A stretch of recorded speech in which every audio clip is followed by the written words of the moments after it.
Hello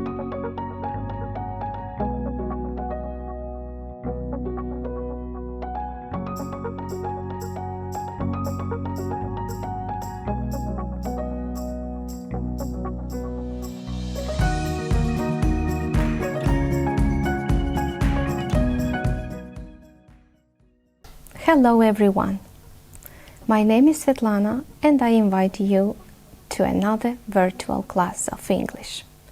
Would you like to improve your English grammar? Would you like to improve your English skills? If your answer is yes, then welcome to our grammar lesson today.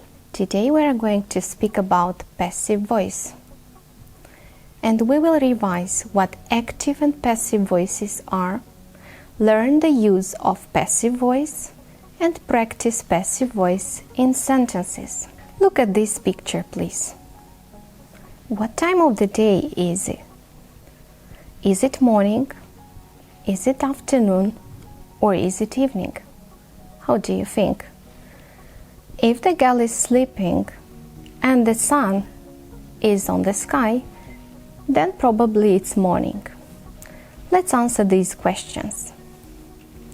What has father cooked? Father has cooked breakfast. What is mother carrying on her shoulder?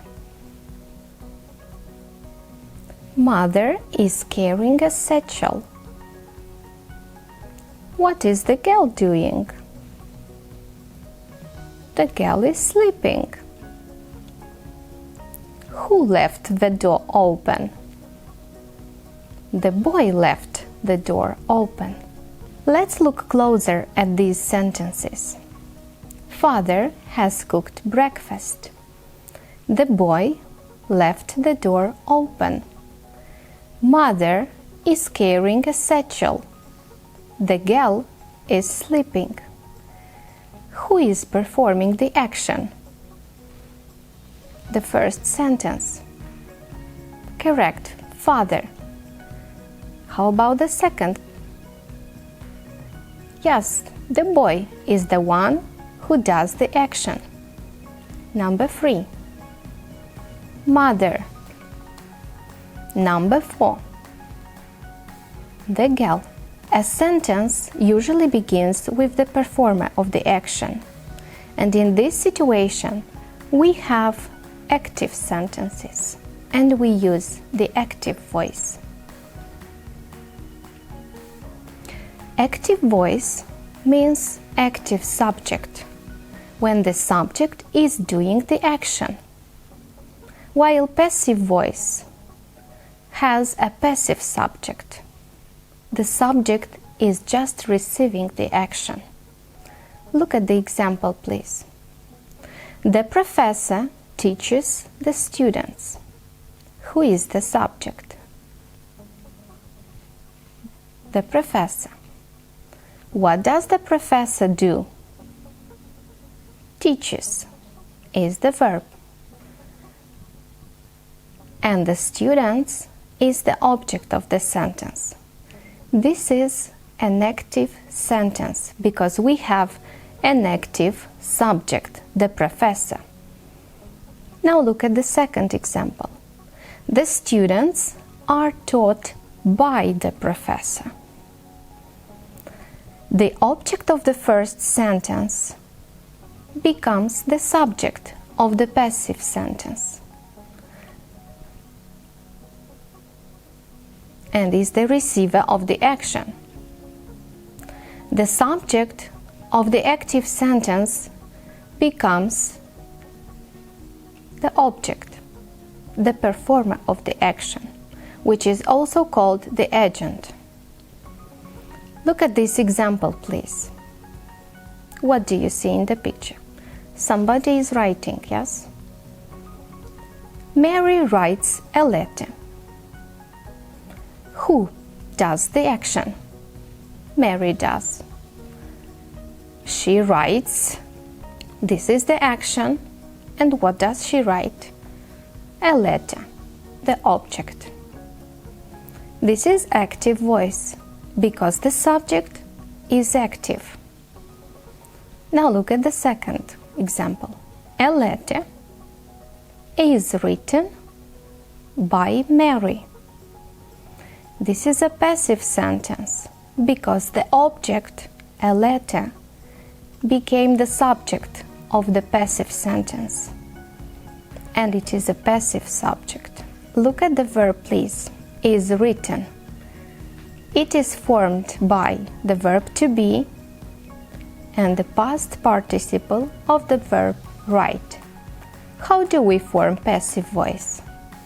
We have the verb to be, which takes the form of the verb from the active sentence, plus past participle. And now let's see how we use passive voice. When the agent is unknown or unimportant, as in the example, my bag was stolen yesterday. Who did this action? We don't know. To make statements more polite or formal, as in the example, my new computer has been damaged. So it's more polite to say, my computer has been damaged than you have damaged my new computer. And when the action is more important than the agent, such as in news reports, instructions, advertisements. Look at the example, please. Shops will be temporarily closed.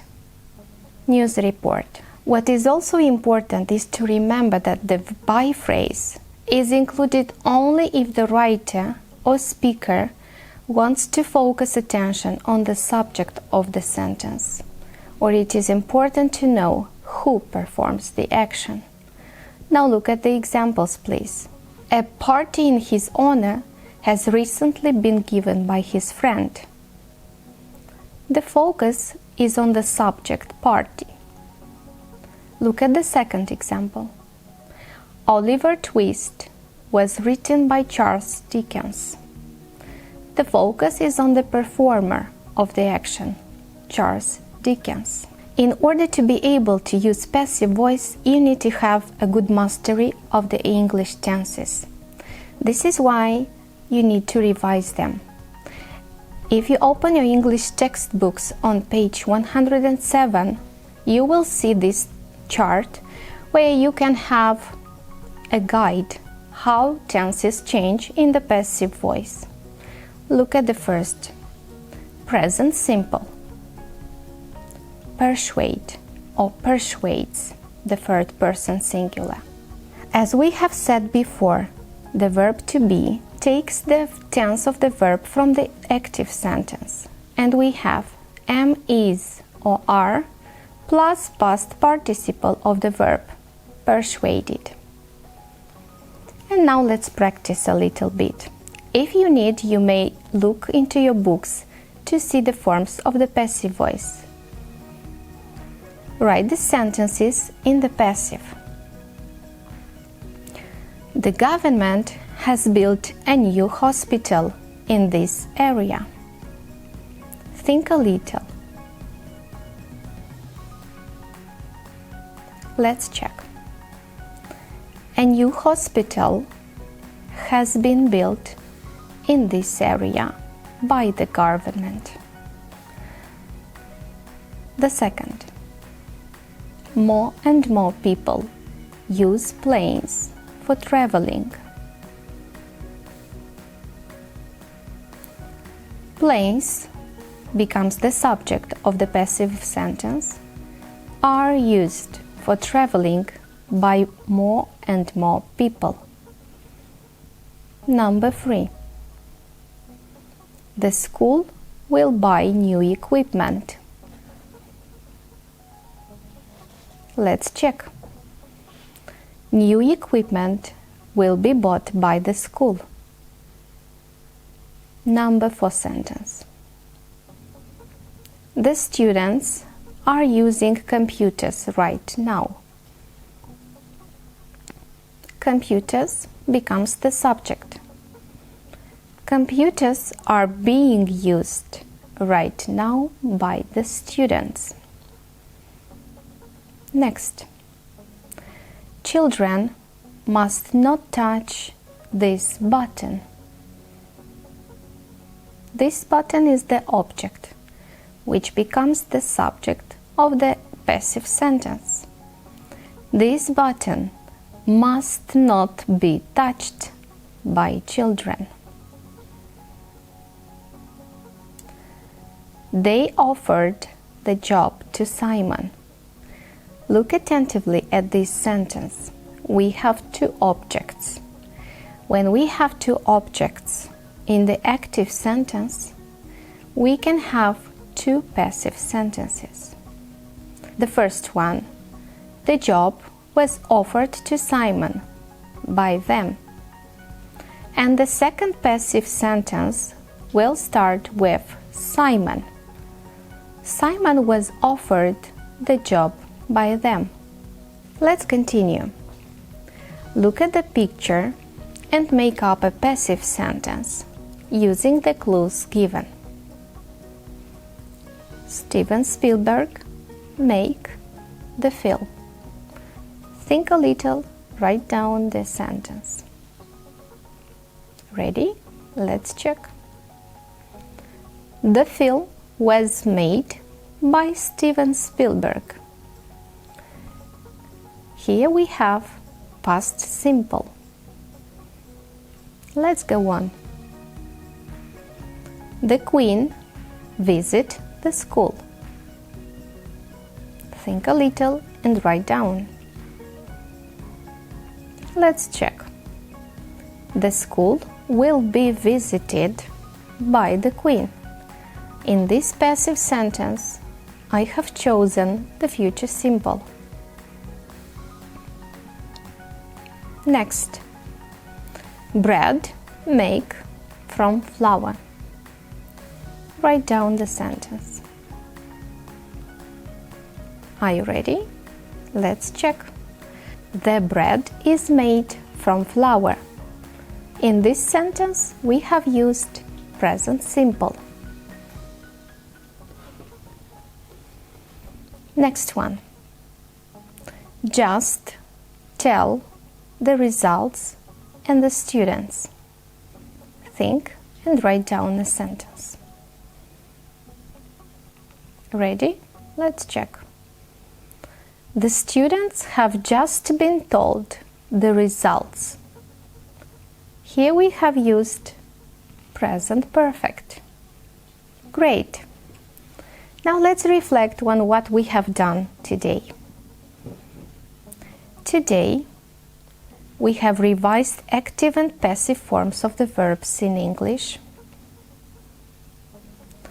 We have learned who the performer and the receiver of an action are. We have learned about the use of passive voice. And we have done some exercises to practice passive voice. If you want to practice more, do the exercise from your textbooks on page 107. Look at the first sentence. We will have an example done for you. He didn't clean the room yesterday.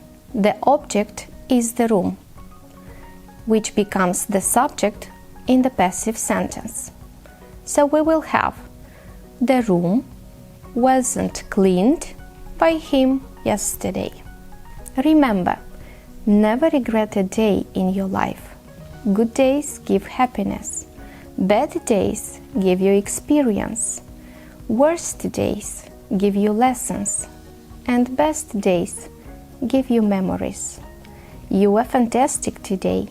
See you next time. Goodbye.